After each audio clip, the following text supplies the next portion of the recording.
నమస్తే, నేను Yogita. Welcome to సత్యాగ్రహి. శబ్ద బ్రహ్మ స్వరూపమైన వేదాల ఘోష వినిపిస్తుంటే మనసు పరవశిస్తుంది, ఆత్మ పులకిస్తుంది.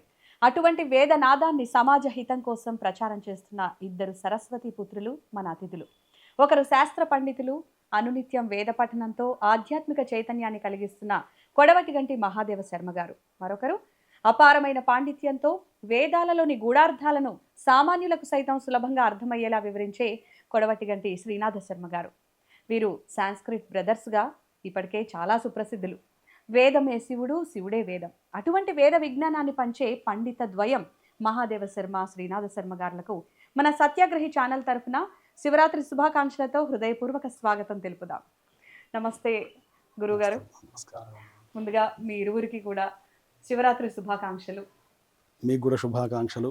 సత్యాగ్రహి ఛానల్ని వీక్షిస్తున్నటువంటి అందరికీ, మీ యొక్క యాజమాన్యానికి, అందరి మీద కూడా భోళాశంకరుడైనటువంటి ఆ ఉమామహేశ్వరుడు యొక్క అనుగ్రహ సిద్ధి కలుగుగాక అని చెప్పి ఆశీర్వచనాన్ని తెలియజేస్తూ ఉన్నాం. అయితే ఈరోజు మన ఇంటర్వ్యూ ఏంటి అంటే, శివరాత్రి సందర్భంగా అసలు శివతత్వం ఏం చెప్తుంది అనేటువంటిది వేదానుసారం కానివ్వండి, ఉపనిషత్తుల సారం, వేదానుసారం, అలాగే సనాతన ధర్మం నుంచి తీసుకుంటే శివతత్వం ఏం చెప్తుంది, ఈ విషయాలన్నీ కూడా మాట్లాడదాం.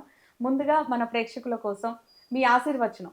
వందే శంభుముమాపతిం సురగురుం వందే జగత్కారణం వందే పన్నగభూషణం మృగధరం వందే పశూనాం పతిం వందే సూర్యశశాంకవన్నినయనం వందే ముకుందప్రియం వందే భక్తజనాశ్రయం చ వరదం వందే శివం శంకరం. పరమశివుడు భోళాశంకరుడు అని చెప్పి ప్రసిద్ధి. మనకు సులభ ప్రసన్నుడైనటువంటి దేవతలు ఎవరైతే ఉన్నారో అందులో మొట్టమొదట పూజించేటువంటి దైవం శంకరుడు. శంకరోతీతి శంకరః అని చెప్పి మనం నిర్వచనం చెబుతూ ఉంటాం. శం అంటే సుఖము, శుభము అని చెప్పి అర్థం. అటువంటి శుభాన్ని, సుఖాన్ని ప్రసాదించేటువంటి స్వామి ఆయన కాశీలో విశ్వేశ్వరుడుగా, శ్రీశైలంలో మల్లికార్జున స్వామిగా, సోమనాథుడిగా, మనకు ద్వాదశ జ్యోతిర్లింగాలు ఉన్నాయి. అన్ని చోట్ల భూమి మీద అవతరించినటువంటి ఆదిదేవుడు ఎవరైతే ఉన్నారో ఆ స్వామే పరమశివుడు. ఆ శివుడి యొక్క తత్వం అంతా ఎక్కడ చెప్పబడిందండి అంటే వేదాల్లో చెప్పబడింది. మనకు ప్రధానంగా యజుర్వేదంలో, అలాగే అన్ని వేదాల్లో కూడా శివుడి యొక్క ప్రస్తావన లేకుండా ఏ వేదం లేదు. మనకున్నటువంటి షట్ శాస్త్రాల్లో, అష్టాదశ పురాణాలలో, రామాయణంలో, భారతంలో, భాగవతంలో, అన్ని గ్రంథాల్లో పరమశివుడి యొక్క వర్ణన, పరమశివుడి గురించి చేసినటువంటి తపస్సులు, ఆయన ఎట్ల భక్తులను అనుగ్రహించాడు అనేటువంటి విషయాన్ని, ఎట్ల సులభ ప్రసన్నుడైనాడు, ఆ ఆదిదేవుడైనటువంటి మహాదేవుడైనటువంటి ఆ ఉమాపతి అయినటువంటి స్వామి యొక్క వైభవం మొత్తం కూడా మనకు వేదాల్లో, శాస్త్రాల్లో అతి పురాతన కాలం నుండి, అంటే మనం ప్రస్తుతం కలియుగంలో ఉన్నాం, ద్వాపర యుగము, త్రేతాయుగము, అలాగే సత్యయుగము ఏదైతే ఉందో అన్ని యుగాలలో కూడా పరమేశ్వరుడి యొక్క ఆరాధన అనేది జరుగుతున్నది. ఆ విషయాన్ని మన పురాణాలు చాలా చక్కగా, ప్రధానంగా శివపురాణం కానివ్వండి, స్కాంద మహాపురాణం కానివ్వండి, పద్మపురాణం కానివ్వండి, భాగవత మహాపురాణం కానివ్వండి, అన్ని పురాణాల్లో పరమశివుడి యొక్క వైభవం అనేది వర్ణించబడింది. ఆయన భోళాశంకరుడు అని ప్రసిద్ధి. అయితే ఒక చిన్న సందేహం ఏంటంటే, కాలుడు అంటే బ్రహ్మ అలాగే దుర్గామాత తల్లిదండ్రిగా శివుడికి చెప్తూ ఉంటారు కదా, అసలు నిజమేనా ఇదంతా కూడా? అంటే పురాణాల ప్రకారం చూసుకుంటే ఒక్కొక్కరు ఒక్కో స్టోరీ అల్లేయడం, ఇప్పుడు దాన్ని మార్చేయడం, మనం కాలక్రమేణా అన్ని చూస్తున్నాం కదా. ఇప్పుడు ఎంతో వేదాలు తెలుసు మీకు, ఆ పురాణాలు మీకు బాగా తెలుసు కాబట్టి మీ మాటల్లో చెప్తే ఇంకాస్త వివరణగా బాగుంటుందని. స్వామిని గురించి జగదాది రణాదిస్త్వం జగదంతో నిరంతకః. ఈయనకు స్వామికి తల్లిదండ్రి ఎవరు అనేటువంటి విషయాన్ని గురించి చాలామంది చాలా రకాలుగా మనకు చెప్పి ఉన్నారు. అయితే శాస్త్రంలో చెప్పినట్లయితే మనకేం చెప్తారండి అంటే, ఈయన జగత్తుకు ఆది. అవును, జగత్తుకు ఆది అంటే ఈయన తర్వాతనే జగత్తు వచ్చిందని అర్థమవుతుంది. అందువల్ల జగదాది అనాది త్వం, త్వం అంటే నీవు. స్వామికి కళ్యాణోత్సవ ప్రకరణాలు చేసినప్పుడు తాత, తండ్రి, ముత్తాత అని చెప్పి 3 రకాలైనటువంటి విషయాలు మనం ప్రస్తావన చేస్తాం. ఏ కళ్యాణంలో అయినా కూడా అమ్మాయి వైపు తాత, తండ్రి, ముత్తాత, తండ్రి ఎట్లయితే చెప్తామో అట్లనే స్వామివారికి కూడా మనం అలానే చెప్తాం. ఎందుకంటే లోక ప్రసిద్ధిని బట్టి. కానీ అది ఒక కళ్యాణోత్సవంగా ఒక ఆనంద పారవస్యంగా ఉన్నప్పుడు విశ్వనాథ శర్మణో నప్త్రే అంటారు. మహేశ్వర శర్మణ పౌత్రాయ, ఈశ్వర శర్మణ పుత్రాయ అని చెప్పి 3 రకాలు చెప్తారు. ఈయన తండ్రి గారు ఎవరండి అంటే ఈశ్వర అనేటువంటి ఆయన తండ్రి, మహేశ్వర అనేటువంటి ఈయన తాతగారు, విశ్వనాథ అనేటువంటి ఆయన ఈయన ముత్తాత గారు అని చెప్పి మనం చెబుతాం. దీన్ని అంటే దీన్ని కళ్యాణోత్సవ ప్రవర అంటాం. ఇక్కడ చెప్పినప్పుడు మటుకు స్వామివారి యొక్క తాత, తండ్రి, ముత్తాత అనేటువంటి వంశానుక్రమణిక అనేటువంటి దాన్ని మనం చెబుతూ ఉంటాం. కానీ ఇది వేదాల్లో వెళ్ళినట్లయితే స్వామే జగత్తును మొత్తము సృష్టించాడు. జగత్తు సృష్టి కంటే ముందు ఈయనే ఉన్నాడని చెప్పి చెబుతున్నారు. అందువల్ల నమః శంకరాయ చ మయస్కరాయ చ నమః శివాయ చ శివతరాయ చ అనేటువంటి మంత్రం మనకు ఈ అర్థాన్ని మనకు చెబుతూ ఉంది వేదంలో. కాబట్టి స్వామికి తల్లి తండ్రి అంటే ఈయనే అన్నిటికీ, జగత్తుకు ఈయనే జగత్పిత, జగన్మాత. అన్నిటి రెండు రకాలుగా స్వామి అయి ఉన్నాడని చెప్పి జగతః పితరవు వందే పార్వతీ పరమేశ్వరవు. కాబట్టి జగత్తుకు వీళ్ళే పితరులు, మాతరులు. ఇంకోటి కూడా నమస్తే అస్తు భగవాన్ విశ్వేశ్వరాయ, మహాదేవాయ, త్రయంబకాయ, త్రిపురాంతకాయ, త్రికాగ్నికాలాయ, కాలాగ్నిరుద్రాయ, నీలకంఠాయ, మృత్యుంజయాయ, సర్వేశ్వరాయ, సదాశివాయ, శ్రీమన్ మహాదేవాయ నమః. చాలా బాగుంటుంది అన్నమాట. చాలా అద్భుతం. అయితే ఆ పరమేశ్వరుడికి మామూలుగా కుమారులు ఉన్నారని తెలుసు, విఘ్నేశ్వరుడు, కుమారస్వామి, అయ్యప్ప స్వామి. కుమార్తెల సంగతి ఏంటి అనేటువంటి ఒక చిన్న డౌట్. అంటే పార్వతీ పరమేశ్వరులు అర్ధనారీశ్వర తత్వం అని చెప్పి మనం చెబుతాం కదండి. ఇప్పుడు చెప్పాం కదా, జగతః పితరవు వందే పార్వతీ పరమేశ్వరవు, వాగర్థావివ సంపృక్తౌ వాగర్థ ప్రతిపత్తయే జగతః పితరవు వందే పార్వతీ పరమేశ్వరవు. పార్వతీ పరమేశ్వరుకు ప్రత్యేకంగా అమ్మాయి ఉండాల్సిన అవసరం లేదు. మనందరం కూడా ఆయన యొక్క అమ్మవారి యొక్క ఆ ఈశ్వరుడి యొక్క సంతానమే. అయితే సామాన్య భాషలో శివుడి యొక్క కొడుకు పేరు గణపతి, పెద్దబ్బాయి పేరు, చిన్నబ్బాయి పేరు సుబ్రహ్మణ్య స్వామి, ఇట్లా చెబితేనే అందరికి అర్థమవుతుంది. ఎందుకంటే దేవతల యొక్క ఈ వివాహ పరిణయోత్సవాలు అనేవి లోక వ్యవహారంలో ఇందాక గురువుగా చెప్పినప్పుడు కళ్యాణోత్సవాలు, లోక కళ్యాణం కోసం మనం నిర్వహించేటువంటి దాంట్లో ఆగమ శాస్త్రాల్లో చెప్పారు. కానీ అసలు ఆయనకి వివాహం కావడమే ఉంది మనం పురాణాల ప్రకారం చూస్తే. కాబట్టి ఇది ఒక తాత్వికంగా మనం అర్థం చేసుకోవాలి. అయితే మన పురాణాల్లో కూడా సతీదేవిని వివాహం చేసుకున్నట్టు, పార్వతి అమ్మవారు పంచాగ్నుల మధ్య పరమేశ్వరుడు గురించి తపస్సు చేసినట్టు, మనకు శ్రీనాథుడు, హరవిలాసం మొదలైనటువంటి కావ్యాలు తెలుగు సాహిత్యంలో కానివ్వండి, సంస్కృత సాహిత్యంలో కుమార సంభవం కాళిదాస మహాకవి కానివ్వండి, పురాణాలలో ఆ పార్వతీ పరమేశ్వరుల యొక్క సంతానమే ప్రథమ పూజ్యుడైనటువంటి మహాగణపతి. ఆ గణపతిని యొక్క ఆరాధన చేస్తే ఆయనకు లోకం యొక్క గాణాపత్యాన్ని ఇచ్చారు. కాబట్టి ఆ గణపతి యొక్క ఆరాధనతో మనం ఏ పూజైనా చేస్తాం. ఆయన పెద్ద కుమారుడు. ఇక చిన్న కుమారుడు ఎవరండి అంటే చాలా స్పీడ్గా ఉంటాడు, చాలా అందగాడు. ఆయన శక్తి అనేటువంటి ఒక ఆయుధాన్ని పట్టుకొని నెమలి వాహనం మీద తిరుగుతూ ఉంటాడు. ఆయన సుబ్రహ్మణ్య స్వామిగా మనం చెబుతాం. వీళ్ళిద్దరిని ఆరాధిస్తే కూడా పార్వతీ పరమేశ్వరుల్ని ఆరాధించినంత పుణ్యం. ఆ శివుడి యొక్క పుత్రుగా లోక వ్యవహారం కోసం చెబుతూ ఉన్నారు. కానీ ఆ మహాశక్తిలో నుండి ఉద్భవించినటువంటి శక్తులకి మనం ఆ పేర్లు పెట్టుకుంటూ వ్యవహరిస్తూ పూజిస్తూ ఉన్నాం. అయితే గణపతి విఘ్నేశ్వరుడి విషయానికి వస్తే పసుపుతో తయారు చేసింది అమ్మవారు అని తెలుసు. ఆవిడ స్నానానికి వెళ్ళినప్పుడు శివుడు వచ్చాడు, తల నరికేశాడు, ఇలాంటివన్నీ తెలుసు. అసలు ఒరిజినల్ కథ మాకు తెలుసుకోవాలని ఉంది. ఇది నిజమేనా? ఎందుకంటే చాలా మంది అది హేతువాదులని చెప్పలేం, నమ్మకం లేనివారని చెప్పలేం, కానీ వెటకారంగా తండ్రే కొడుకు తలని ఎలా నరుకుతాడు, ఇలాంటివన్నీ ఓట్వీట్లని అవన్నీ ఇవన్నీ చాలా చూసాం మనం. మీకు తెలుసా విషయం? అవును. వాళ్ళందరికీ మీరు ఇచ్చే సమాధానం ఏంటి? ఆ చరిత్ర గురించి మీరేం చెప్తారు? చాలా అద్భుతమైనటువంటి సంధానం చేశారు మీరు. బ్రహ్మాండ పురాణం అని పురాణం ఉంది మనకి. ఆ మహాపురాణంలో ఒక మాట చెప్తారు. గణపతి యొక్క ఆవిర్భావం గురించి అందరికీ తెలిసిన కథ ఏంటంటే, అమ్మవారు స్నానం చేస్తుంటే నలుగు పెట్టిన ముద్దతో దాన్ని ప్రాణ ప్రతిష్టాపన చేశారని చెప్పి లోక వ్యవహారంలో ఉన్నటువంటి కథ. మళ్ళీ ఆ ఏనుగు తలని ఎందుకు పెట్టారు ఇది కూడా చెప్తాం. అయితే దీన్ని మనకు కామేశ్వర ముఖాలోక కల్పిత శ్రీ గణేశ్వర అని ఒక పేరు ఉంది. అమ్మవారికి కామేశ్వరి అని పేరు, పరమేశ్వరుడికి కామేశ్వర అని పేరు. అయితే ఈ గణపతి యొక్క ఆవిర్భావం గురించి ఈ వృత్తాంతం, ఈ నామం చెబుతుంది. అమ్మవారు స్వామివారి యొక్క ముఖాన్ని అలా చూస్తే ఆ చూపుల్లోంచి గణపతి పుట్టాడు అని చెప్తుంది ఈ మంత్రం. అయితే ఇప్పుడు ఏమైంది కథ, నలుగు పెట్టిన కథ అనేది పక్కకు తోడుపడింది. దీనివల్ల కామేశ్వర ముఖాలోక కల్పిత శ్రీ గణేశ్వర, గణేశ్వరుడు ఇలా వచ్చాడు అని ఈ మంత్రం చెబుతుంది బ్రహ్మాండ పురాణంలో.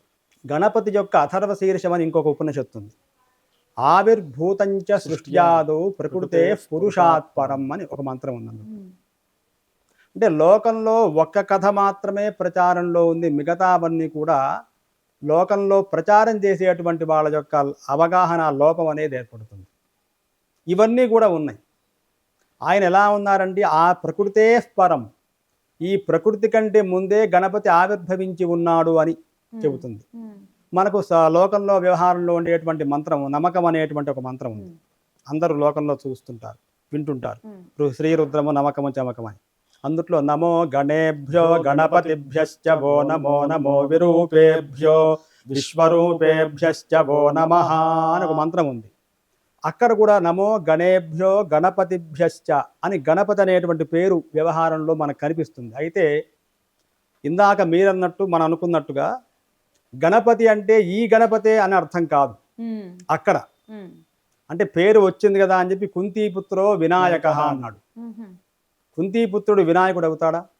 కాడు కదా. కుంతీపుత్రుడు ఎవరండి అంటే అర్జునుడు అవుతాడు, కౌంతేజ అంటారు ఆయన్ని. అయితే వినాయక అనే శబ్దాన్ని ఎలా గ్రహించాలండి అంటే విశేషత నాయక వినాయక అని అక్కడ అర్థం.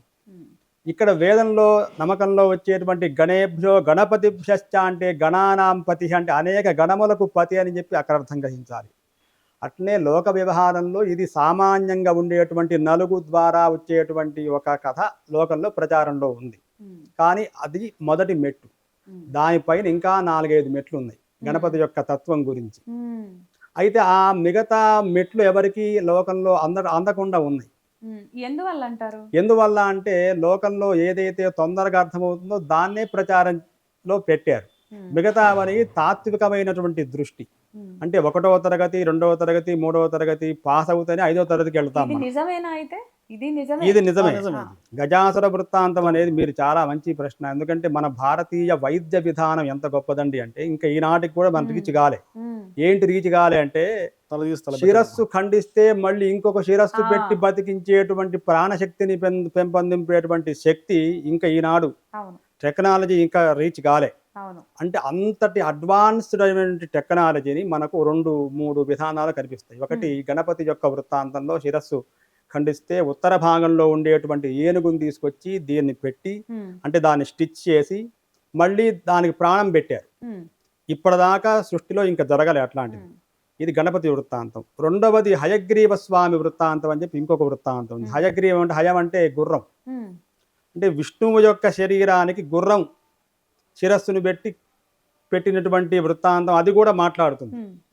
అంటే ఇవి విషయాలు ఏం చెప్తున్నాయి అంటే వేదం అనేది ఎంత అడ్వాన్స్ అంటే ప్రాణం శక్తిని ఎలా మనం ఆపాదింపజేయాలి అనేటువంటి ఈశ్వర సంబంధించినటువంటి శక్తి ద్వారా మాత్రమే ఇది సాధ్యమవుతుంది అనేటువంటిది ఇంకా మన వాళ్ళు దాన్ని పరిశోధనలు చేస్తున్నారు, ఇంకా అడ్వాన్స్ వెళుతున్నారు. ఇక్కడ 2 క్వశ్చన్లు ఉన్నాయన్నమాట. అందులోనే ఇందాక నేను అన్నట్టు హేతువాదులు అనలేము, దేవుని నమ్ముతారో నమ్మరో మనకు తెలియదు, కానీ ఈ కామెంట్స్ గురించి అనేది మీ నుంచి ఆన్సర్ కావాలి. కామెంట్స్ ఏంటి అంటే ఆ కామెంట్స్ చెప్పండి. అసలు తల నరకడం ఎందుకు, మళ్ళీ తెచ్చి ఏనుగు తల పెట్టడం ఎందుకు, ఏనుగు తలనే ఎందుకు పెట్టాలి? ఈ రెండిటికి ఏనుగు తలనే పెట్టడానికి కారణం ఏంటంటే అండి ఆ గజాసురుడు ముందు స్వామిని ప్రసన్నం చేసుకున్నాడు, తపస్సు చేశాడు. ఆయన తపస్సు చేస్తే ఏమని తపస్సు చేశాడండి అంటే స్వామి ఎల్లప్పుడూ నేను నీ సమక్షంలో ఉండేటట్టుగా నన్ను అనుగ్రహించవయ్యా అని ప్రార్థన చేస్తే ఆయనకు వరం ఇచ్చాడు శంకరుడు. అయితే ఆ వరం ఎలా ఉందండి అంటే ఇలా సందర్భం కుదిరింది. ఆ గజాసురుడు సంహరింపబడటం, దాని తర్వాత ఆ ఆనవాళ్ళని చెప్పాడు స్వామి. ఉత్తర భాగంలో ఉండేటువంటి ఒకానొక ప్రదేశంలో గజం అనేటువంటిది కింద పడి ఉంది. దాన్ని తీసుకోరాండి అని కారణం ఏంటంటే లింక్ చేయాలి, అనుసంధానం చేసుకోవాలి. అంటే ఈ యొక్క స్వామిని ఖండించేటువంటి ఈ శక్తి ఆయుధం ఉంది చూసారా, స్వామికి అమ్మవారికి గణపతికి అమ్మవారు ఒక ఆయుధం ఇచ్చింది. ఆ ఆయుధం ఉన్నంత వరకు ఆయన ఎవరు ఏం చేయలేదు. అందువల్ల త్రిశూలం అనేటువంటి ఒకానొక శక్తి ద్వారా ఆ శక్తి ఆయుధాన్ని ఉపసంహారం చేసి ఈయన శిరచ్ఛేదం చేశారు. అక్కడ చాలా గమ్మత్తైనటువంటి వృత్తాంతం ఉంది. ఇదంతా నిజమే. అంటే జనాలందరికి కూడా ఈ యొక్క సినిమాటిక్ గా కూడా చాలా అద్భుతంగా ఇదే లోకంలో బాగా బహుళ ప్రచారంలో ఉంది. అయితే ఇది ఒక కల్పంలో జరిగింది. ఒకానొక అనేక కల్పాలు ఉన్నాయి. అనేక కల్పాల్లో ఇది ఒక కల్పంలో చెప్పినటువంటి వృత్తాంతం. అయితే ఇలా జరిగినటువంటి యొక్క స్వామి గజాసురుని యొక్క సన్నిధానంలో ఉండేటువంటి అవతారాన్ని బట్టి ఆ స్వామి యొక్క అనుగ్రహాన్ని పాత్రం చేసేందుకు గాను ఈ శిరసంధానం చేశారు. గజాసురుడు కూడా సంహరింపబడ్డాడు. ఆ ఏనుగు యొక్క శిరస్సునే తీసుకొచ్చి ఆయన వరం కోరుకున్నాడు కాబట్టి ఆయన వరం కోసం భక్తవాత్సల్యం అనేటువంటి ఒక కరుణ స్వామి చూపించేందుకు గాను మళ్ళీ దీన్ని ఉజ్జీవింపజేసి ఆ బాలుని రక్షించాడు. అప్పటి నుంచి ఈయన గజానన అని పేరు స్వామికి. గురుగారు, ఇప్పుడు శివానుగ్రహం పొందాలి అంటే మునులు ఋషులు కొన్ని వందల ఏళ్ళు తపస్సు చేసేవారు కదా, కానీ శివుడిని బోళాశంకరుడు అనే అంటారు. ఒక చెంబుడు నీళ్లు పోస్తే చాలు ఆయన కరిగిపోతాడు అంటారు. మరి అన్నేళ్ళు తపస్సు ఎందుకు? చేతులారంగ శివుని పూజింపడేని, నోరు నవ్వంగ హరికీర్తి నుడువడేని, దయయు సత్యంబులోనుగా తలపడేని, కలుగనేటికి తల్లుల కడుపు చేటు.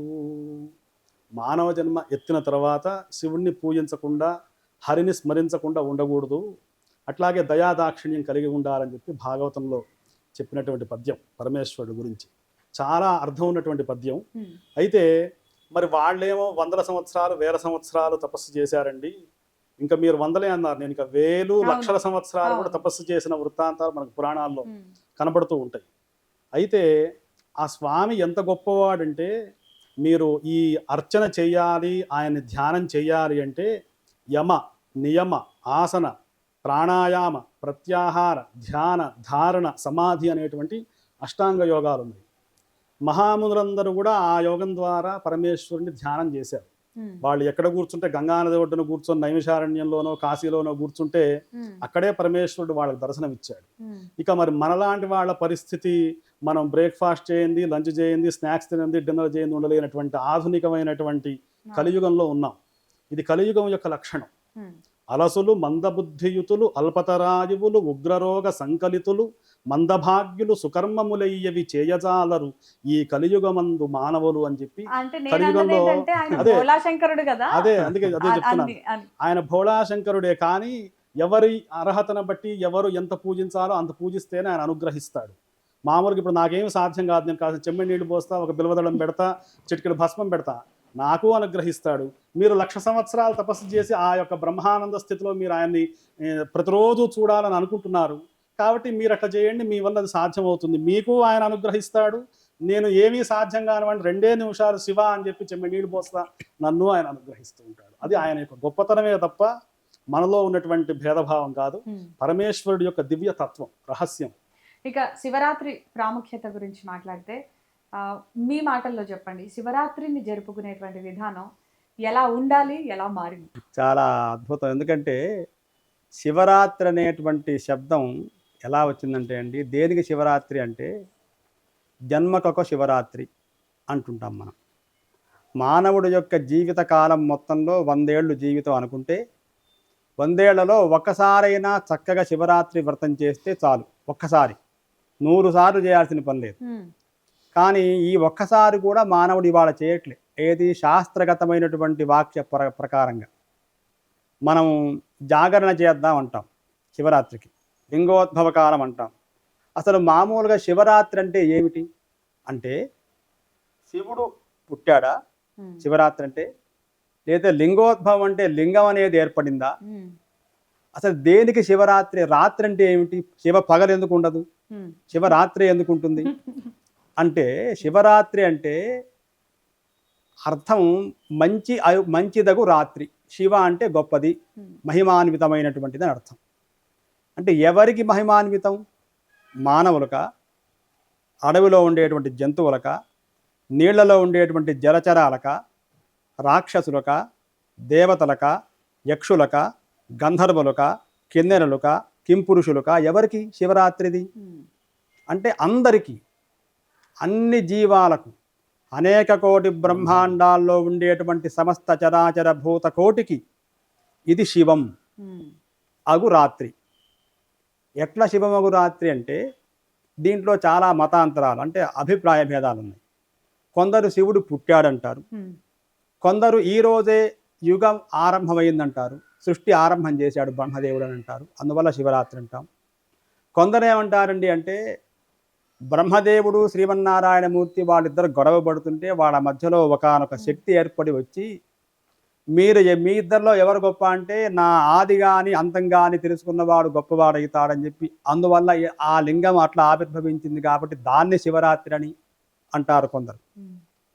ఇంకొందరు ఏమంటారండి అంటే హాలాహల భక్షణ. హాలాహలం అంటే క్షీరసాగర మథనం. క్షీరసాగర మథనం గురించి అందరికీ తెలుసు. అసలు క్షీరసాగర మథనం ఎందుకు జరిగింది అనే వృత్తాంతం ఆ జనాలకు అవసరం లేదు. గరళాన్ని మింగాడు అంటాం. అయితే ఇది ఎప్పుడండి అంటే సృష్టి ఆరంభమైన అనేక కల్పాల తరువాత దేవతలు అనేక మంది శక్తివంతులయ్యుండి కూడా వాళ్ళు రాక్షసులతోని పోరాడి ఓడిపోతున్నారు. అప్పుడు దీనికి ఏం చేయాలండి అంటే ఒక మెడిసిన్, ఒక రసాయనం, దాన్ని అమృతం అని మనం అంటున్నాం ఈరోజు. ఆ సముద్రాన్ని మథించండి అయ్యా అని చెప్తే ఆ సముద్రం మథించారు. అప్పటికే సృష్టి ఆరంభమయ్యి దేవతలు దానవులు అనేటువంటి వాళ్ళందరూ ఏర్పడి సృష్టి అంతా ఉండి అనేక సార్లు దేవతలు గెలిచి తర్వాత ఓడిపోయిన సందర్భంలో ఇది ఏర్పడింది.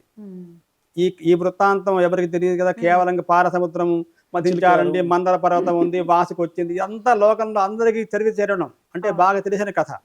కానీ దీని వెనకాల ఉండేటువంటి రహస్యం ఇది. అట్లా వాళ్ళు చేసినప్పుడు ఆ హాలాహలం అనేది ఏర్పడితే అది ఎవరు తాగాలి? అమ్మో మావల కాదంటే మావల కాదని అందరూ వెనక్కి వెళ్ళిపోయారు. అప్పుడు శంకరుడు ముందుకు వచ్చాడు. ఆ హాలాహలం భక్షించిన తర్వాత ఒక్క క్షణం, ఒక ముహూర్త కాలం శంకరుడు మూర్ఛిల్లాడు. ఆ మూర్ఛిల్లితే దేవతలందరూ, ఈ ఉన్న సమస్త గణములు అందరూ కూడా పరమేశ్వరుని గురించి ప్రార్థించారు, స్వామి నీవు పైకి రావాలి అని చెప్పి. అప్పుడు ఒక క్షణం ఆగి, ఒక ముహూర్త కాలం ఆగి స్వామి పైకి వచ్చాడట. అది శివరాత్రి. అది అయితే శివరాత్రి రోజు శివుడు భూమి మీద తిరుగుతాడు అని చెప్తూ ఉంటారు. అది ఎంతవరకు? తప్పకుండా తిరుగుతాడు. శివరాత్రి నాడే కాదు, మీరు ఎక్కడ భక్తి శ్రద్ధలతో ఆ నియమాలు పాటిస్తూ ఎక్కడ స్మరిస్తే అక్కడ తిరుగుతుంటాడు. అయితే ఇందులో ఉన్న రహస్యం ఏమిటంటే అండి, శివరాత్రి నాడు శివుడు తిరగడంతో పాటు శివుడి యొక్క శక్తిని పొందిన కొంతమంది యోగులు, సిద్ధపురుషులు, తపశ్శక్తి సంపన్నులు, మహనీయులు ఉంటారు. వాళ్ళందరూ కూడా శివుడి యొక్క ప్రతినిధి. ఒక పెద్ద కార్యక్రమం జరిగితే ప్రధానమంత్రి రావాల్సిన అవసరం లేదు, ఆయన అనుచరులు ఎవరు వచ్చినా కూడా ఆ ప్రోగ్రాం గురించి చెప్పగలుగుతారు ఆయన. ఎట్లనో మన మానవులకే ఇంత వ్యవస్థ ఉన్నప్పుడు అఖిలాండ కోటి బ్రహ్మాండ నాయకుడైనటువంటి ఆ పరమశివుడు, ఆయనకు 5 ముఖాలు, సద్యోజాత వామదేవ అఘోర తత్పురుష ఈశా అనేటువంటి ఆ 5 ముఖాలే ఉపనిషత్తుల యొక్క స్వరూపం. కాబట్టి ఆయన యొక్క పరివారం చాలా ఉంది. ఆయన చుట్టూ ప్రమథ గణాలు అని చెప్పి కొన్ని గణాలు ఉంటాయి. శివుడు ఎక్కడికి రావాలన్నా ముందు ఆ గణాలు వస్తుంటాయి, శివుడు ఎక్కడికి వెళ్ళినా కూడా ముందు ఆ గణాలే అక్కడికి వెళతాయి. కాబట్టి ఆ గణాలు అనేవి చూసినా కూడా మీరు శివుడి యొక్క దృష్టిలో పడతారు. ఆ ప్రమథ గణాల సహితుడైనటువంటి ఆ ఉమామహేశ్వరుడు మహాశివరాత్రి నాడు తిరుగుతాడు. అలాగే కొన్ని ముహూర్తాలు, కొన్ని ప్రదేశాలు, కొన్ని శక్తులు కలిగినటువంటి ప్రదేశంలో కూడా పరమేశ్వరుడు తప్పకుండా సంచారం చేస్తాడు. అయితే ఉపవాసం విషయానికి వద్దాం. మామూలు రోజుల్లో పక్కన పెడితే శివరాత్రి రోజు ఉపవాసం చేస్తారు, మంచి విషయమే. కాకపోతే అందులో ఎక్స్క్యూజెస్ తీసుకుంటారు చాలా మంది. సో అసలు కరెక్ట్గా ఉపవాసం చేయవలసినటువంటి విధానం ఏంటి? అసలు ఉపవాసము అనేటువంటి శబ్దానికి స్వామికి దగ్గరగా ఉండుట అని అర్థం. అంటే భగవంతుడికి మనం చేరువలో కూర్చొని ఉండడాన్ని ఉపవాసం అంటాం. మీరు అట్ట దగ్గరలో కూర్చోవాలి అంటే ఇంకా రోజు వండేటువంటి ఆహార పదార్థాలు ఇవన్నీ పక్కకు పెడితేనే భగవంతుడి యొక్క సన్నిధిలో ఉంటారు. మనకు పంచ కర్మేంద్రియాలు, జ్ఞానేంద్రియాలు, ఏకాదశ ఇంద్రియమైనటువంటి మనస్సు, ఇది స్థిరంగా ఉండాలి అంటే మనం ఏ ఆహారం తీసుకోకూడదు. ముఖ్యంగా ఉపవాస ప్రియుడు శంకరుడు. దేవతల్లో ఉపవాసం చేసేది ఇద్దరికే ఎక్కువ చేస్తారు. శంకరుడికి మహాశివరాత్రి నాడు చేస్తారు, అవును. విష్ణుమూర్తికి ఏకాదశి నాడు ఉపవాసం ఉంటూ ఉంటారు. మామూలుగా హరిత్రయం అని చెప్పి అంటుంటారు, దశమి, ఏకాదశి, ద్వాదశి. అట్లాగే మహాశివరాత్రి నాడు.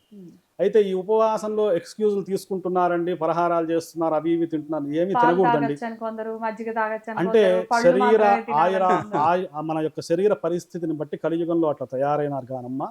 పూర్వకాలంలో మన పూర్వీకులు ఎవరైనా చూడండి, ఉమ్, మహాశివరాత్రి వస్తే తెల్లవారుజామున స్నానం చేసి పరమేశ్వరుణ్ణి మనం అర్చించి, ప్రధానంగా శివుణ్ణి పూజించాలంటే బిల్వదళాలు కావాలి, ఉమ్, రుద్రాక్షమాల వేసుకోవాలి, త్రిపుండ్రాలు ధరించాలి, నాలుక యందు శివనామస్మరణ నిరంతరం జరుగుతూ ఉండాలి. ఉమ్, మీరు ఇవి లేకుండా మీరు శివుణ్ణి పూజిస్తే ఏమీ ఫలితం రాదు. ఉమ్, కాబట్టి మహాశివరాత్రి నాడు ఉపవాసం అనేది కఠినంగా ఉంటారు.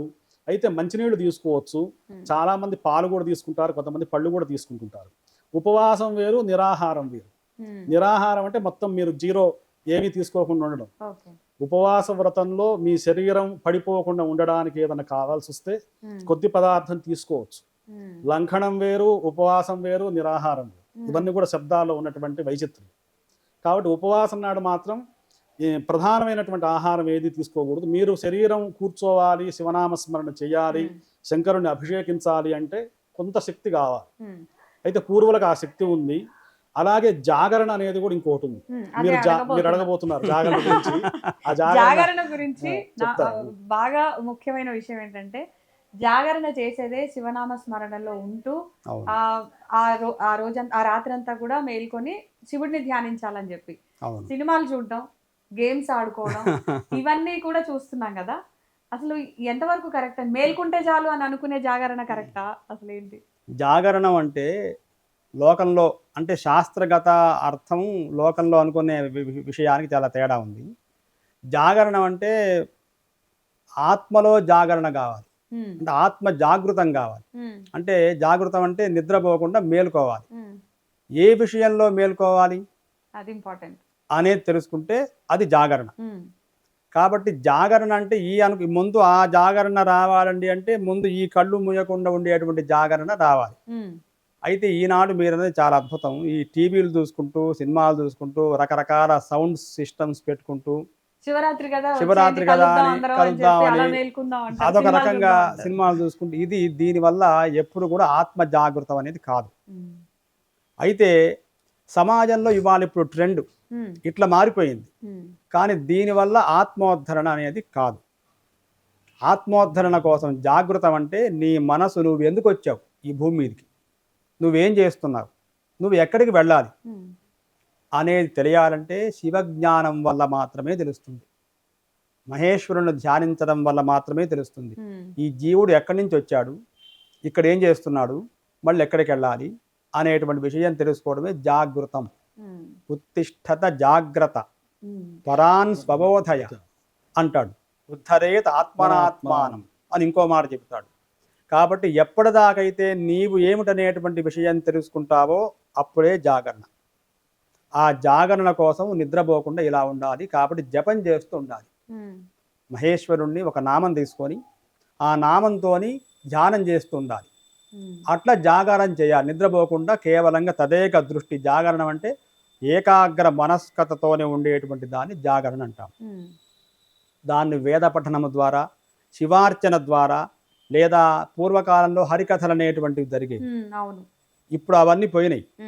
కాబట్టి భగవంతుని యొక్క చింతన ప్రత్యక్షంగా ఉండేటువంటి దాని ద్వారా, శబ్ద తరంగాలు కానీ దృశ్య శ్రవణ వికాస కేంద్రాల ద్వారా కాకుండా ప్రత్యక్షంగా అనుభూతి చెందేటువంటి విషయంలో జాగరణ చేస్తే యోగ్యమే. దానికి శుచి అవసరము, శుభ్రత అవసరము, మనస్కు అవసరము.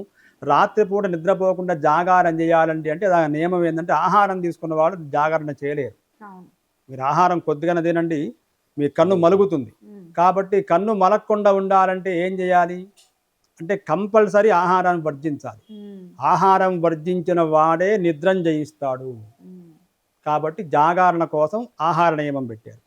మీరు నీళ్లు తాగినా, పాలు తాగినా, పండు తిన్నా అవి ఎంత తీసుకుంటే అంత నిద్ర వస్తుంది. కాబట్టి అవి పూర్తి వర్జితం. శివరాత్రి మటుకు పూర్వకాలంలో ఉండేటువంటి విషయం మటుకు ఉండగలిగే వాళ్ళు మటుకు నీళ్లు కూడా వర్జించాల్సిందే. నీళ్లు కూడా తీసుకోవడానికి వీలు లేదు. పాలు తర్వాత. అంటే ఉండగలిగే శక్తి ఉన్నవాళ్ళు. శక్తి లేని వాళ్ళు కడుపులో ప్రాబ్లమ్స్ ఉంటాయి, శరీర ధర్మాల్లో అవును. డయాబెటిక్ ఉంటుంది.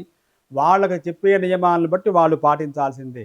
అందరికి కాదు. కరెక్ట్. అందరూ శిరస్నానం చేయాలంటే, ఏకాగ్రత ఉండాలంటే, ఆహారం తీసుకోకుండా ఉండాలంటే ఉండలేరు.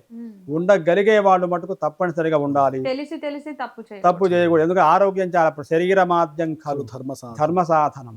శరీరం లేకపోతే ఏం చేయలేం కదా. దేహో దేవాలయ ప్రోక్త. ఈ శరీరమే దేవుడు, ఇదే దేవాలయం. ఈ దేవాలయంలో ఉండేటువంటి దేవుణ్ణి మనం సరిగ్గా చూసుకోకపోయినట్లయితే ఇంకా మిగతా ఏం చూసుకుంటాం మనం. కాబట్టి వాళ్ళ యొక్క శారీరక ధర్మాలని బట్టి ఈ జాగరణ, ఉపవాసం, ఆహార నియమం అనేవి తప్పనిసరిగా పాటించాలి. లేని వాళ్ళు ఆహారం తీసుకోవాలి. తీసుకొని జపించిన స్వామి మీరు ఇందాక అన్నారుగా భోళాశంకరుడు అని, ఆయన ఏం ఆహారం తీసుకొని ఆయన నామం జపించొద్దని ఏం అనలేదు ఆ స్వామి. మీరు ఆహారం తీసుకొని నా నామం జపించండి చాలు. కలియుగంలో దేనివల్ల ప్రయోజనం? కేవలంగా కలవు నాస్త్యేవ గతిరన్యథ. ఒక నామస్మరణ చేస్తే చాలయ్యా, నేను సులభ ప్రసన్నుడైతాను, భోళాశంకరుడైతానని చెప్పి స్వామి చెప్పాడు. కాబట్టి మీ శరీర ధర్మాలని బట్టి మనం పాటిస్తే స్వామి భోళాశంకరుడే, ఎప్పుడైనా భోళాశంకరుడే. శివుడు నిరాకారుడు, మరి ఈ లింగ రూపం ఎలా వచ్చింది? అదే విధంగా లింగోద్భవం అంటే ఏంటి మీ మాటలో? శివుడు నిరాకారుడే. నిరాకారుడితో పాటు నిర్గుణ పరబ్రహ్మ ఆయన. మనం సగుణోపాసన, నిర్గుణోపాసన అని చెప్పి 2 ఉపాసనలో భగవంతుని పూజిస్తూ ఉంటాం. కొంతమందికి ఏంటంటే పెద్ద విగ్రహం పెట్టుకొని దానికి చాలా పెద్ద పూజ చేసి రకరకాల నైవేద్యాలు రకరకాలు చేస్తేనే కొంతమందికి తృప్తి కలుగుతుంది. కొంతమంది మీరు కాశీ కానీ హిమాలయాల్లో ఉన్నటువంటి యోగులు, సిద్ధపురుషులను చూస్తే వాళ్ళు ఎక్కడ నది పక్కన ఇట్లా కూర్చొని ధ్యానం చేసినా వాళ్ళకి అక్కడ శివుడు పరమేశ్వరుడు దర్శనం ఇస్తూ ఉంటాడు. అంటే మన యొక్క స్థాయి భేదాలు అనేవి చాలా ఉన్నాయి. కాబట్టి మనం సామాన్య మానవులమందరం కూడా సగుణోపాసనలో ఉన్నాం. అంటే ప్రతి ఒక్కడు బడికెళ్ళాల్సిందే, పలక మీద అక్షరాలు దిద్దాల్సిందే, అక్షరాలు నేర్చుకొని 10వ తరగతి ఇట్లా మనం ఎట్లయితే చదువులో ఎట్లయితే వెళుతున్నామో ఇది ఒక విధానం, ఒక స్టెప్స్ కొన్ని ఉన్నాయి మనకు. ఆ విధానంలో మనందరం కూడా ఒక శివలింగం పెట్టుకొని ఆ శివుడి యొక్క స్వరూపం ఏమిటండి అంటే ఆ లింగోద్భవ కాలం ఏదైతే ఉందో శివమహాపురాణంలో వర్ణించినట్టు శివుణ్ణి ఎట్లా ఆరాధించాలి, అసలు ఆయన రూపమే లేదుగా భగవంతుడికి. కానీ రూపము లేని భగవంతుడిని, గుణము లేని భగవంతుడిని మనం సగుణ సాకార పరబ్రహ్మ స్వరూపంగా ఆరాధించడమే ఈ శివలింగానికి చేసేటువంటి పూజ. ఆ శివుడే ఆ అరుణాచలేశ్వరం ఏదైతే ఉందో అక్కడ ఆయన ఆవిర్భవించాడు శివలింగ స్వరూపంలో అని చెప్పి శివుడి యొక్క పుట్టినటువంటి అదే లింగోద్భవ సమయం మనం మహాశివరాత్రి నాడు రాత్రి 12 గంటల నుండి 1 గంట సమయంలో లింగోద్భవ సమయంలో ప్రత్యేక అభిషేకం, ప్రత్యేకమైనటువంటి అర్చన, కొన్ని చోట్ల కళ్యాణోత్సవాలు ఇట్లా చేస్తూ ఉంటారు. ఆ లింగోద్భవం అంటే ఆ శివుడు లింగస్వరూపంగా ఆవిర్భవించినటువంటి సమయాన్ని లింగోద్భవ సమయం అంటారు. కాబట్టి మనం కూర్చోంటే ధ్యానంలో మనం అంత దర్శించేటువంటి శక్తి మనకు లేదు. కాబట్టి అటువంటి శివుడు ఇప్పుడు ఈ యోగులు మునులు ఎవరైతే తపస్సు చేశారో కోటాను కోట్ల సంవత్సరాలు వాళ్ళందరినీ భారతదేశంలో ఉన్నటువంటి భక్తుల్ని అనుగ్రహించడానికి 12 చోట్ల శివుడు యొక్క స్వరూపం స్వయంభూ అంటే దానంతట అదే పుట్టింది. అది పుట్టడమే కాదు, ఒక జ్యోతి స్వరూపంగా అంటే ఒక వెలుగునిచ్చేటువంటి ఒక కాంతి స్వరూపంగా అవతరించింది. ఆ అవతరించిన వాటిని జ్యోతిర్లింగాలు అంటారు. 12 జ్యోతిర్లింగాలు అని చెప్పి మనకు చాలా తెలిసినటువంటివి. కాబట్టి ఆ జ్యోతి స్వరూపంగా శివుడు లింగోద్భవ సమయంగా లింగస్వరూపంగా భారతదేశంలో అవతరించాడు. అమ్మవారేమో శక్తి స్వరూపిణిగా 18 శక్తి పీఠాల్లో అమ్మవారు కూడా అవతరించారు. కాబట్టి ఈ పార్వతీ పరమేశ్వరులు ఇక్కడ అవతరించారు. కాబట్టి మనకు మొన్న వచ్చినటువంటి మహమ్మారి ప్రపంచంలో అందరినీ ఊపింది, ఎంతో చేసింది, కానీ భారతదేశంలో కూడా ఊపింది. కానీ ఇక్కడ మరణించినటువంటి వారి సంఖ్య చాలా తక్కువ, ఇబ్బంది పెట్టింది. భగవంతుడి యొక్క కర్మభూమి, యోగభూమి, తపోభూమి, దివ్యభూమి అయినటువంటి భారతదేశంలో పార్వతీ పరమేశ్వర్ల యొక్క ముక్కోడి దేవత అనుగ్రహం కలిగిన భూమి మన భారతదేశం. కాబట్టి ఆయన అర్చించాలంటే ఒక లింగస్వరూపంగా అర్చిస్తేనే మనకు ఆయన కనబడుతూ ఉంటాడు. ఆయన అట్లా కాశీలో ఇట్లా మొదలైనటువంటి క్షేత్రాల్లో వెలిసాడు. కాబట్టి మనకు తమిళనాడు వెళ్ళామనుకోండి, పంచారామ క్షేత్రాలు అంటారు. మనకు ఆంధ్రదేశంలో పంచారామ క్షేత్రాలు ఉన్నాయి, తమిళ దేశంలో పంచలింగ క్షేత్రాలు అని చెప్పి ఉన్నాయి. అంటే ఈ 5 భూతాలు ఏవైతే పంచమహాభూతాలు ఉన్నాయో, పృథివీ, అగ్ని, తేజస్సు, ఏవైతే మన గాలి ఉన్నాయి కదా పంచభూతాలు, ఈ పంచభూతాలలో ఒక్కొక్క లింగ స్వరూపంగా శివుడు అవతరించాడు. అందులో ఈ పంచభూతాలలో పృథివీ స్వరూపంగా కంచిలో అవతరించాడు ఏకామరేశ్వర స్వామి, దానిని పృథివీలింగం అంటారు.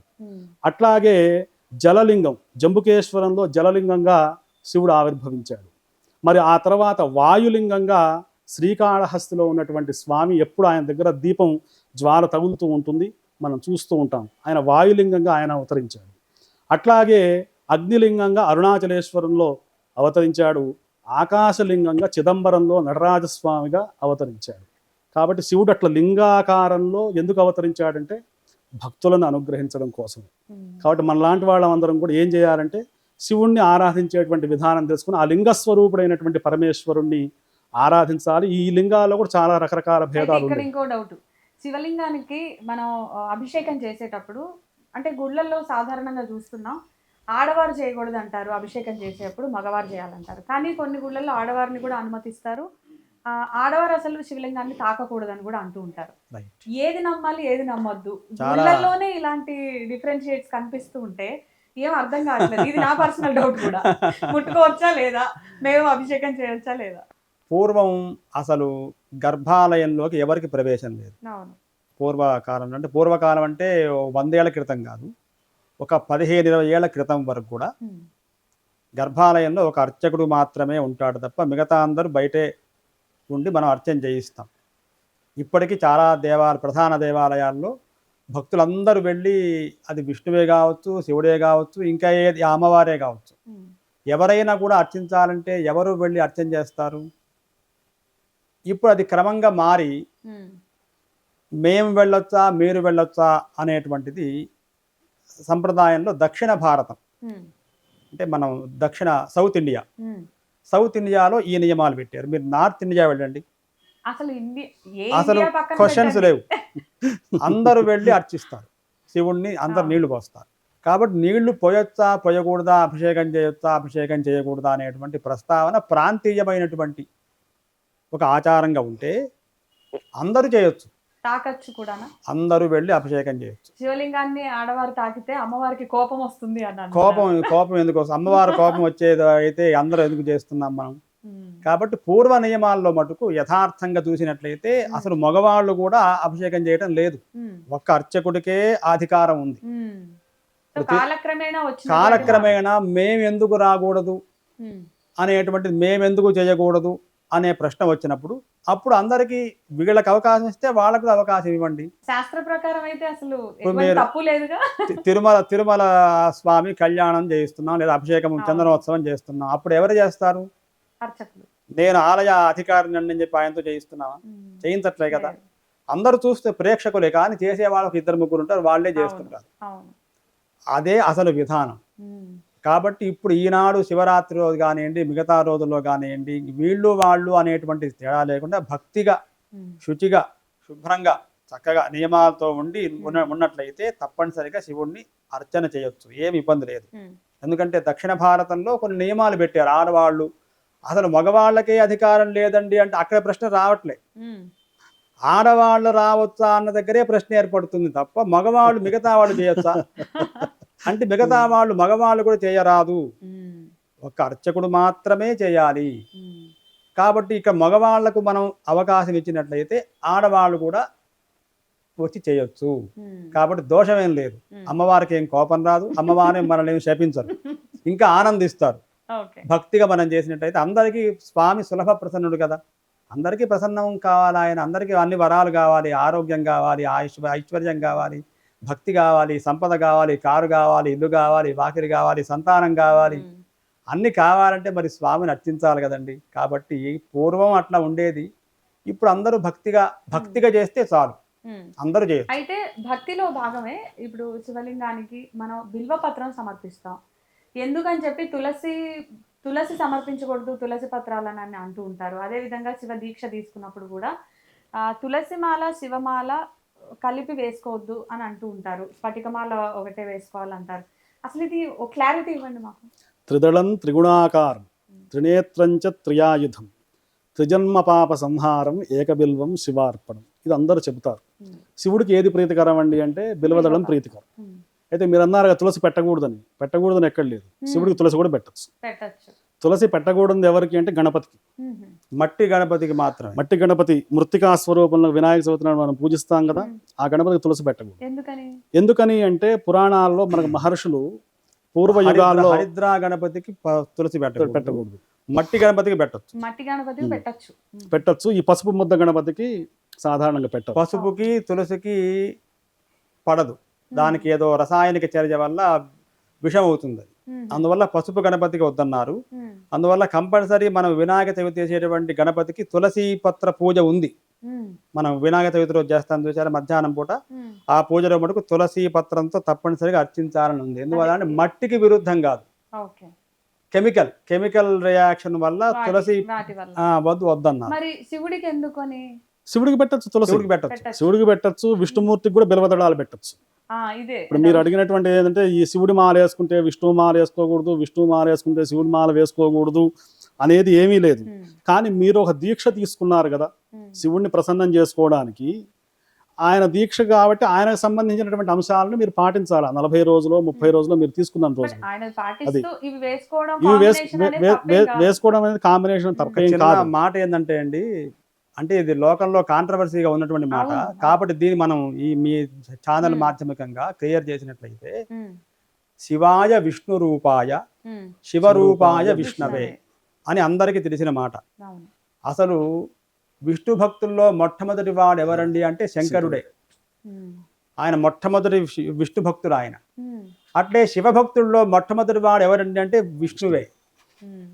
దీనికి శివమహిమ్న స్తోత్రం అని ఒక స్తోత్రం ఉంది, మీరు వినే ఉంటారు. ఈ స్తోత్రం పేరు పుష్పదంతాచార్య కృతమైనటువంటి మా శివమహిమ్న స్తోత్రం అని చెప్పి ఒక స్తోత్రం ఉంది. శ్రీ మహావిష్ణువుకి పద్మాలు లాంటి కళ్ళు ఉన్నాయని అన్నారు కదా. ఆ కళ్ళు రావడానికి కారణం ఏంటండి అంటే ఆయన 1000 తామర పుష్పాల చేత శంకరుడిని అర్చించాడు. అర్చిస్తే 999 అర్చిస్తే ఒక పుష్పం కింద పడిపోయింది. అప్పుడు ఆయన మరి ఒకటి తక్కువైంది కదా అని చెప్పి ఈ కన్నుని పీకి దాంతోపాటు దాన్ని సమర్పించాడు విష్ణువు. అందువల్ల దానికి శంకరుడు ఆనందించి, నాయన నువ్వు పద్మం లేకపోయినప్పుడు నీ కందిని సమర్పించావు మాకు, కాబట్టి నీ కళ్ళు పుండరీకాక్ష కమల పత్రాక్ష అని అవుతావని చెప్పి వరం ఇచ్చాడు స్వామి శంకరుడు. సుదర్శన చక్రాన్ని అనుగ్రహించింది శివుడు శంకరుడికి, అమ్మవారు మన విష్ణుమూర్తికి అనుగ్రహించింది శంకరుడు. కాబట్టి వాళ్ళలో భేదం లేదు. రుద్రాక్ష మాల వేసుకొని ఇప్పుడు పెద్ద స్టార్ హీరోలకి వాళ్ళకే ప్రాబ్లం ఉండదు, ఫ్యాన్స్ మధ్యలో ఉన్నట్టు వాళ్ళిద్దరు ఒకటే అన్నప్పుడు కాబట్టి రుద్రాక్ష మాల వేసుకొని విష్ణునామం చెప్పొద్దని, తులసి మాల వేసుకొని శివనామం చెప్పొద్దని అసలు కాంట్రవర్సీ అసలు లేనే లేదు. ఏ మాల వేసుకున్నా ఏ భగవంతుడైనా మనం స్మరించుకోవచ్చు. ఇది మనం క్లియర్ చేయాలి. ఎందువల్ల అంటే ఈయనే ఆయన శివాయ విష్ణు రూపాయ శివరూపాయ విష్ణవే యథా శివమయోర్ విష్ణు. దాని తర్వాత వాక్యం, ఆ ఒక్క వాక్యమే అందరికి తెలుసు. యథా శివమయోర్ విష్ణు ఏవం విష్ణుమయ శివ. ఆయన ఈయన రూపం లేదండి, ఇద్దరు ఒకటే. రూపాయికి ఇటు బొమ్మ ఇటు బొరుసులాగా ఇద్దరు ఒకటే. ఇద్దరు కలిస్తే దాని రూపాయి అంటాం.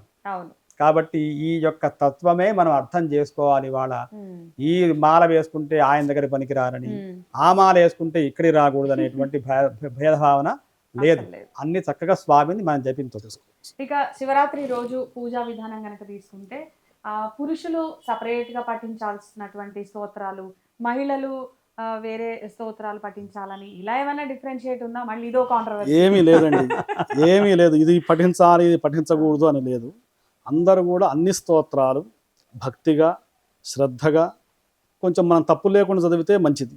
మనం అక్షర దోషాలు ఉచ్చారణ దోషాలు లేకుండా కాస్త గురుముఖత అంటే మన పెద్దల ద్వారా మనం తెలుసుకొని మనం గనక శివుడికి సంబంధించిన ఏ స్తోత్రం శివరాత్రి నాడు స్మరించినా పురుషులు స్మరించవచ్చు, స్త్రీలు స్మరించవచ్చు.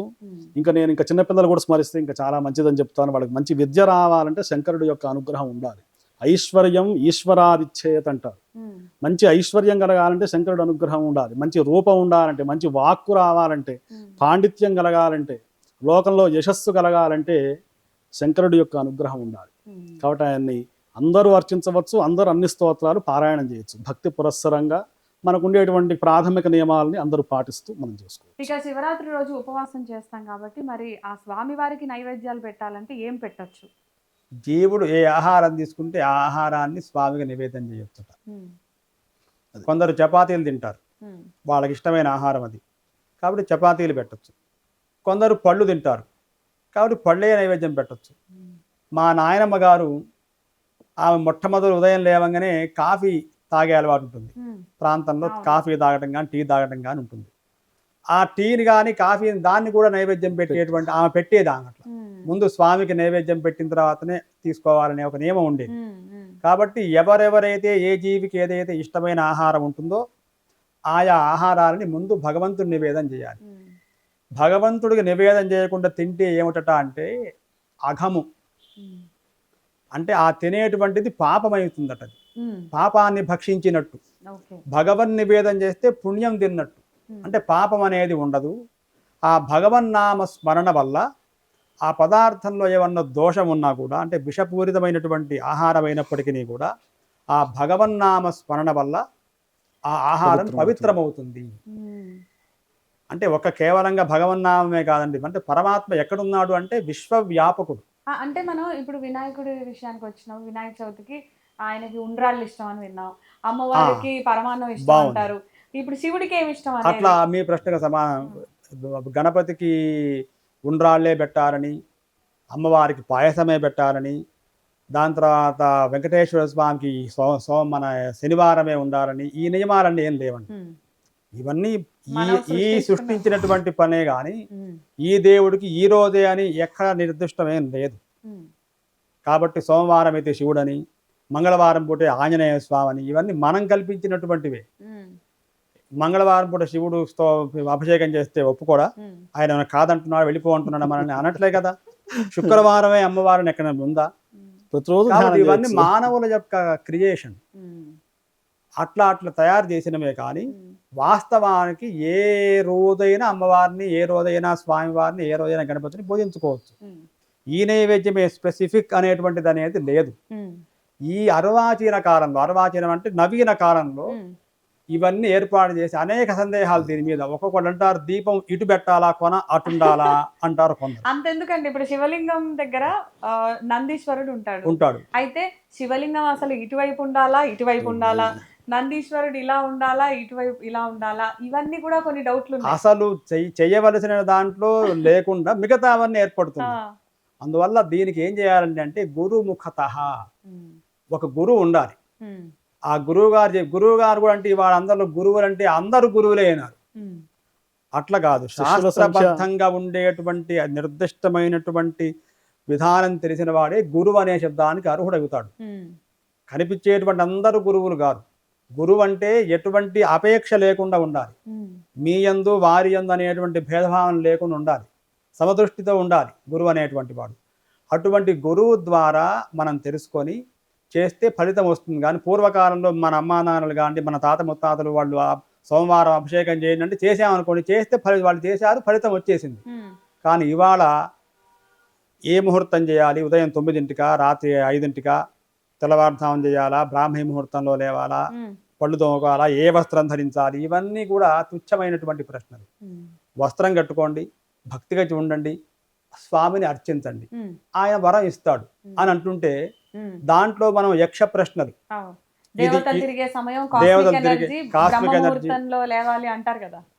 మొన్న అన్నారు ఒకళ్ళు, చాలా శుచిగా తినాలండి, చాలా ఫ్రెష్గా తినాలి అంటుంటారు కదమ్మా. ఫ్రెష్ కంటే ఏది ఫ్రెష్? నువ్వు ఫ్రెషా, అది ఫ్రెషా?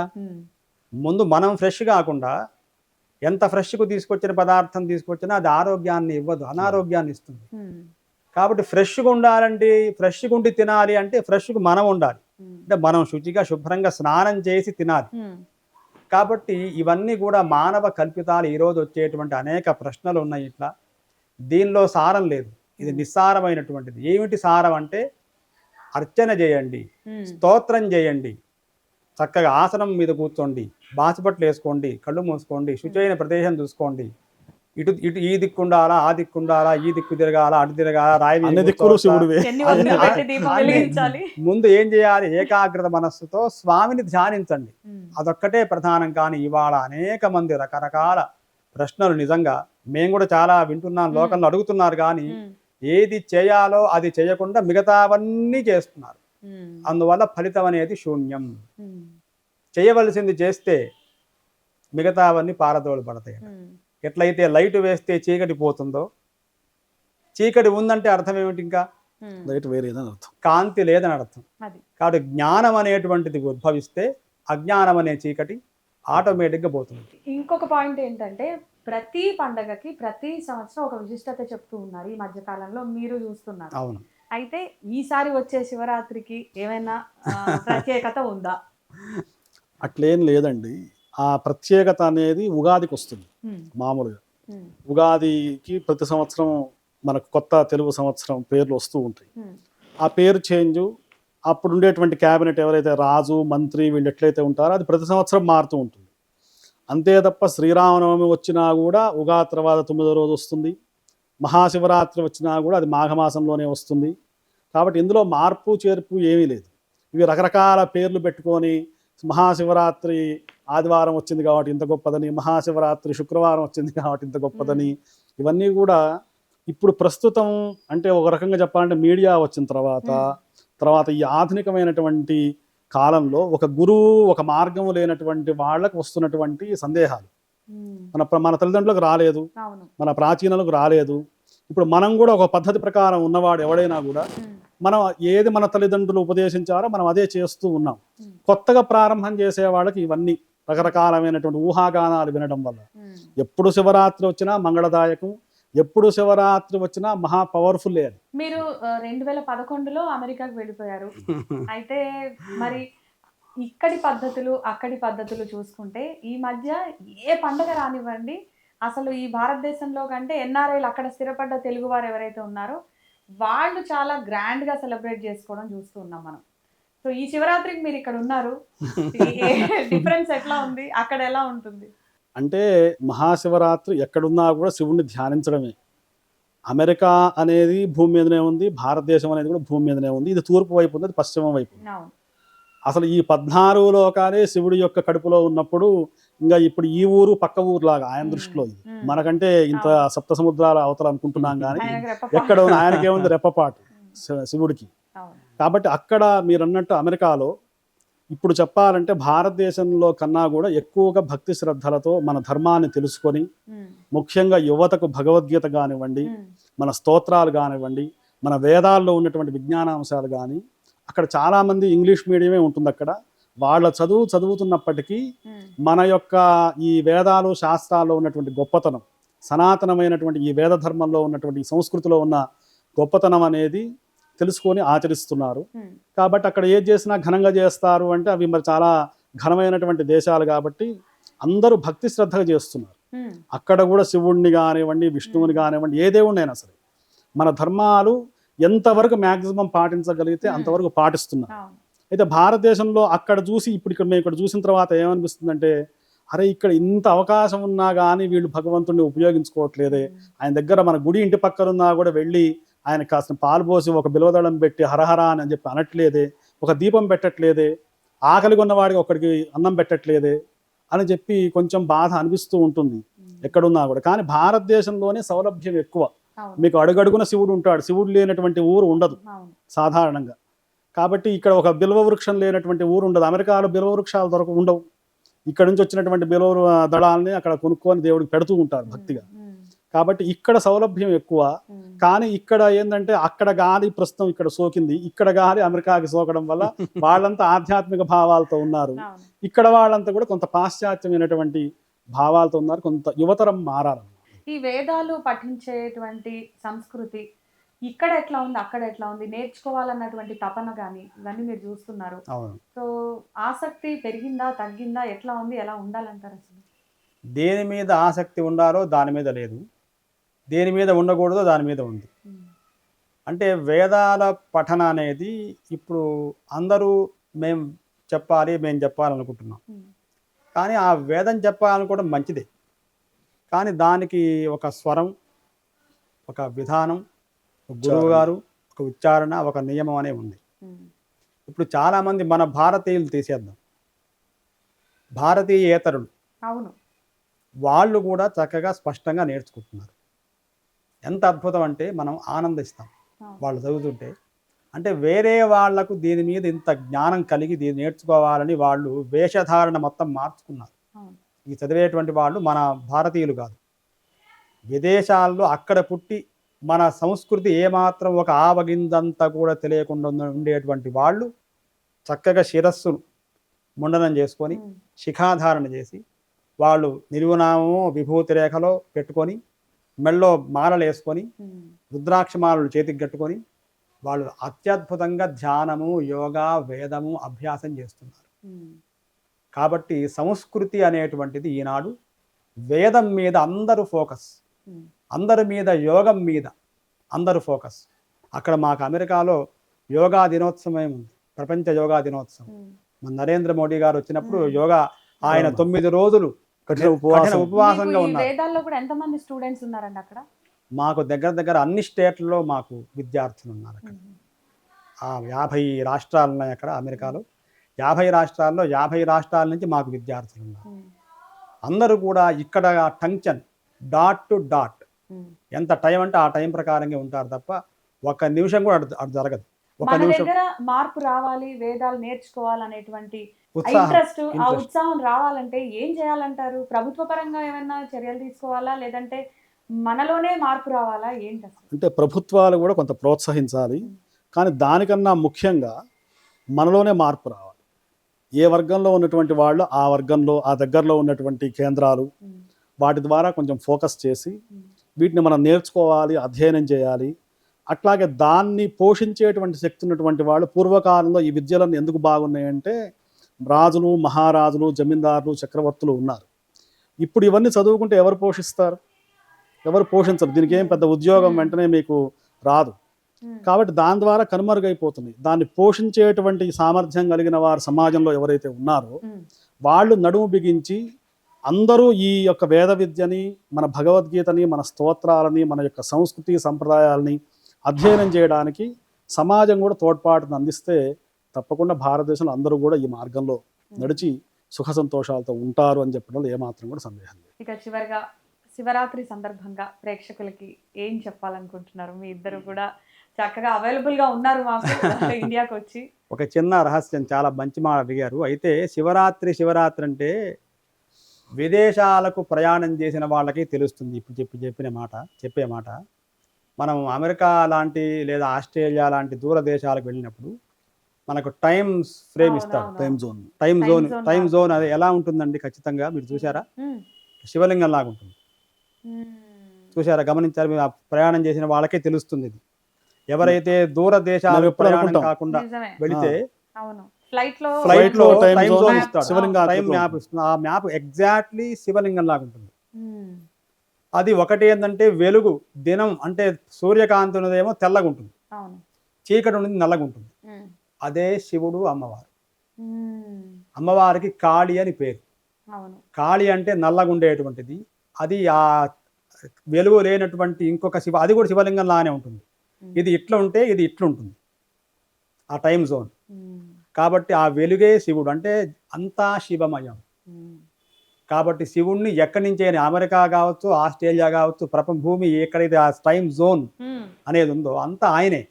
మీరు ఇందాక మొట్టమొదటి చెప్పిన నమః కాలాయ నమః కల వికరణాయ నమో బల వికరణాయ నమో బలాయ నమో బల ప్రమథనాయ నమః సర్వభూతదమనాయ అన్నట్టు ఈ భూమే ఒక శివలింగం, గోళం. ఏ గ్రహం తీసినా కూడా అదొక గోళం, అదొక శివలింగం. కాబట్టి అంతా శివమయం. అటువంటి అంత వ్యాపకంగా ఉండేటువంటి ఆ యొక్క శివుణ్ణి మనం ధ్యానిస్తే చాలు. నేను నీకు వరం ఇస్తానయ్యా అని ఆయన అంటుంటే అది మనం జపించలేకపోవటం, ఆయన్ని ధ్యానించలేకపోవటం మన యొక్క అవివేకం. కాబట్టి ఈ యొక్క సర్వ మానవాళ్ళందరూ కూడా ఏం చేయాలంటే మేము ఇచ్చే సందేశం ఏంటంటే ఆ శివనామాన్ని ధ్యానించాలి, శివుణ్ణి మనం తపస్సు చేయాలి, ఆయన గురించి ధ్యానించాలి, ఆయన యొక్క ప్రభావాన్ని మనం సందేహాల గురించి మాట్లాడుతున్నాం. ఇమ్మీడియట్ గా నాకు ఇంకోటి గుర్తొచ్చింది. మీరు అంటున్నారు శివనామ స్మరణ చేయాలని. కొందరు ఓం నమ శివాయ అంటే చాలు, ఏ మంత్రాలు రాకపోయినా ఓం నమ శివాయ అనుకోండి చాలు అంటారు. ఇంకొందరు వచ్చి లేదు ఓం అరుణాచలేశ్వరాయ నమః అనుకోండి అంటారు. వీటిల్లో కూడా మళ్ళీ వేరియేషన్స్. అసలు మీరు చెప్పండి ఏది? అందులో పెద్ద తేడా ఏం లేదు. మీరు జిలేబీ తినండి ఒకళ్ళు చెప్పారు, లడ్డూ తినండి ఇంకొకళ్ళు చెప్పారు, గులాబ్ జామున్ తినమని ఇంకొకళ్ళు చెప్పారు. అంతే, శివుడే. అరుణాచలేశ్వరుడైనా శివుడే, విశ్వనాథుడైనా శివుడే, కానీ ఆ శివ అనేటువంటి 2 అక్షరాలు మహామహిమాన్వితమైనటువంటి అక్షరాలు. అయితే మీరు మీ యొక్క మాధ్యమికంగా కొందరికే మాత్రమే ఓంకారంతో జపించేటువంటి విధానం ఉంది, అందరికీ జపించే అధికారం లేదు. అందరంటే ఎవరండి అంటే ఎవరైతే ఉపదేశం తీసుకున్నారో వాళ్ళు ఓంకారంతో నమశివాయ అనొచ్చు. ఉపదేశం తీసుకోని వాళ్ళకి ఏమిటి, శివాయ నమః. ఓం నమ శివాయ కాకుండా శివాయ నమ. అందుకే శివుని యొక్క అష్టోత్తరంలో మొట్టమొదటి పేరు మనం తీసినట్లయితే ఓం నమ శివాయ అని ఉండదు. మీరు చూడండి పుస్తకం తీస్తూ ఓం శివాయ నమః ఉంటుంది. అవునవును. కాబట్టి ఓం అటుంది, శివాయ అని ముందు వచ్చి నమః చివరుంది. ఫలితంలో తేడా లేదు. మీకు అదన్నా అదే ఫలితం ఇస్తున్నాడు, ఇదన్నా ఇదే ఫలితం ఇస్తా, ఫలితంలో తేడా లేదు, కానీ అనటంలో తేడా ఉంది. ఏమిటా తేడా అంటే మీకు ఉపదేశం ఉంటేనేమో ఓంకార పూర్వకంగా నమ శివాయ అనొచ్చు, లేదనుకోండి ఓం శివాయ నమః అంటే చాలు, ఏదన్నా అదే. కాబట్టి దాన్ని బట్టి మనం అందరం అట్లా మనం చేసుకుంటే అది స్వామి యొక్క అనుగ్రహం కలుగుతుంది. కాబట్టి ఏ పేరుని అరుణాచలం అనొచ్చు, శ్రీశైల మల్లికార్జునాయ నమః అనొచ్చు, దాని తర్వాత విశ్వనాథాయ నమః అనొచ్చు, సోమనాథాయ నమః అనొచ్చు, రామనాథాయ నమః అనొచ్చు, హరహర మహాదేవ ఎట్లన్నా కానీ ఆయన పలుకుతూనే ఏదన్నా ఆయనే. అయితే ఇలా పెద్ద పండితులు ఎప్పుడో చెప్పినప్పుడు విన్నాను, శివుడికి అత్యంత ఇష్టమైన సమయం సాయంకాలం గుడికి వెళ్ళడం అని అన్నారు. నిజమేనా? అంటే ఉదయానికి సాయంత్రానికి ఫలితం మారుతుందా? అంటే అన్ని సమయాలు శివుడికి ఇష్టమైనవే. సాయం సమయం ఎందుకు చెప్పారంటే శివుడు తాండవం చేసేటువంటి సమయం, సంధ్యా సమయం, సాయం ప్రదోష సమయం అంటాం కదా. ఇప్పుడు ఈ శివరాత్రి కూడా రాత్రిపూట పండగ. కొన్ని పండగలు పగలున్నాయి, కానీ శివరాత్రి ఒకటి, కృష్ణాష్టమి ఒకటి, దేవి నవరాత్రులు ఒకటి, గణపతి నవరాత్రులు ఒకటి, ఇవన్నీ రాత్రిపూట వచ్చేటువంటి పండుగ. రాత్రి ఎప్పుడు ప్రారంభం అవుతుంది? సూర్యుడు అస్తమిస్తేనే మనకు చీకటి, చంద్రుడు ఉదయిస్తూ ఉంటాడు, నక్షత్రాలు వస్తూ ఉంటాయి. దాన్ని సాయం ప్రదోష సమయం అంటారు. ఆ సాయం ప్రదోష సమయంలోనే శంకరుడు కైలాసంలో తాండవం చేస్తాడు అని చెప్పి మనకు చాలా మంది పెద్దలు చెప్పారు. కాబట్టి ఆ సమయం అనేది శివుడికి ప్రీతికరుడు. తాండవము చేయునమ్మా కైలాసగిరిపో శివుడు తాండవము చేయునమ్మా, శివుడు తాండవము చేయును నిత్యము, శివుడు తాండవము చేయును నిత్యము, అవిరళము గజగదాంబ ముందర శివుడు తాండవము చేయునమ్మా. అట్లా శివుడు తాండవం చేసేటువంటి సమయం సంధ్యా సమయం. అంటే 3 సంధ్యా సమయాలు ఉన్నాయి అని కొందరు చెప్తారు, 5 అని కొందరు చెప్తారు. కాబట్టి 5 ఏ సమయం అంటే సాయం సమయమే కాదు, ఉదయం కూడా సంధ్య ఉంది, మాధ్యాహ్నిక సంధ్య ఉంది, సాయం సంధ్య ఉంది. దాని తర్వాత సాయం సంధ్యకి మళ్ళీ మధ్యరాత్రి ఉండేటువంటి నిశీథి అనే ఒక సమయం ఉంది, దాంట్లో ఒక సంధ్యా సమయం ఉంది. కాబట్టి ఇవన్నీ సంధ్యా సమయాలే. ఆయా సమయాల్లో స్వామిని అర్చించవచ్చు. అందుట్లో ఇప్పుడు సాయంత్రం పూట అందరికి అనుకూలంగా ఉంటుంది కాబట్టి సాయంకాలం పూట సంధ్యావందనంలో సంధ్యా సమయంలో చాలా ప్రదోషం అని చెప్పి దాని అంటారు. చాలా మంది ఆ సమయంలో పూజిస్తుంటారు. మిగతా సంధ్యా సమయంలో కూడా స్వామిని పూజించుకోవచ్చు. చాలా సంతోషం గురువు గారు, చాలా ఓపిక్గా అన్ని విషయాలు చాలా చక్కగా చెప్పారు. ఇక మా ప్రేక్షకులకు ఎలా అయితే స్టార్టింగ్ లో మీరు ఆశీర్వచనం ఇచ్చారో, ఇక ఈ ప్రోగ్రామ్ ఎండింగ్ కి సంబంధించి కూడా ఒక మంచి మంత్రోచ్చారణ కావచ్చు ఏదైనా. తప్పకుండా. నమః శివాభ్యాం నవయౌవనాభ్యాం పరస్పరాశ్లిష్టవపుర్ధరాభ్యాం నగేంద్ర కన్యా వృషకేతనాభ్యాం నమో నమః శంకర పార్వతీభ్యాం. సత్యాగ్రాహి ఛానల్ చూస్తున్నటువంటి అందరికీ మహాశివరాత్రి శుభాకాంక్షలు.